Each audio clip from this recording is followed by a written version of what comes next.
Now, this is one of my favorite bourbons. I mean, without a doubt. And this is a Maker's Mark 46 cask strength. And you can see there it's 110.1 proof.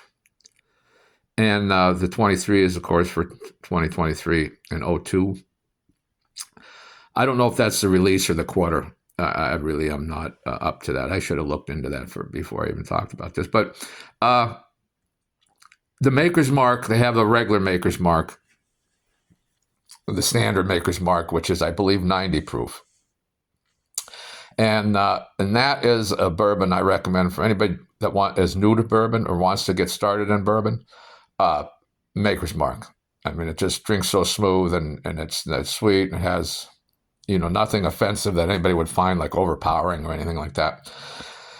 And then, they're known for this little wax seal they put on everything. But now this is a $60 bottle of bourbon. And hard to find in Pennsylvania. I'm sure it's readily available everywhere else. And in certain places, like in Philadelphia, my son actually got this. He lives in Philly.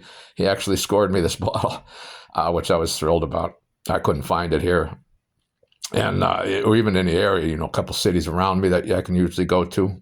They didn't have it. It was only in Philly. But they release more, so it'll become available, again.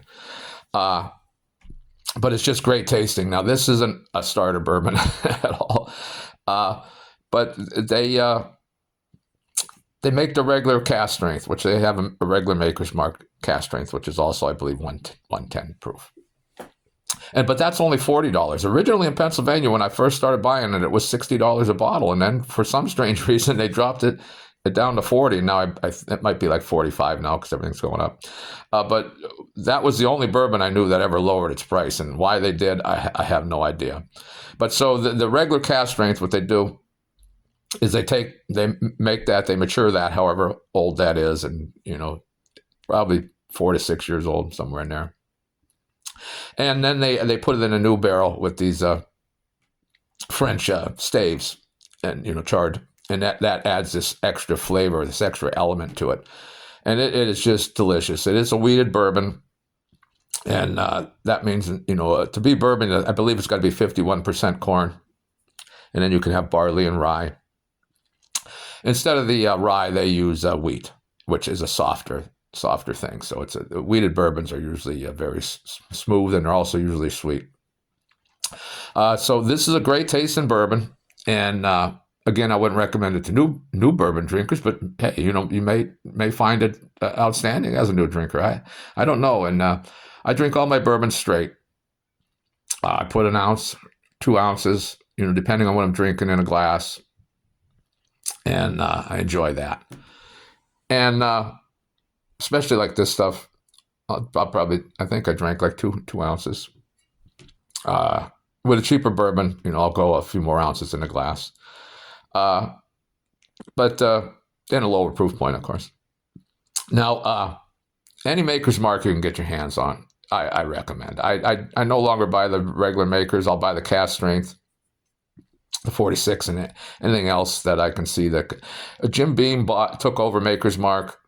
I can't remember the year they did, but when they took it over, then they started just expanding the Maker's Mark line. And some people are upset about it, like, Jim Beam's going crazy. Just leave Maker's Mark alone, But I'm really finding that, hey, bring out some more stuff. The private selections, the wood finishing series, the Maker's Mark 46, the cask strength Maker's 46, all these things. I haven't found anything terrible about any of them, other than the price. It's, the prices of bourbons are expensive, and you're going to pay for quality. But this is a great bourbon, one of my favorite bourbons, and certainly on the pricier side.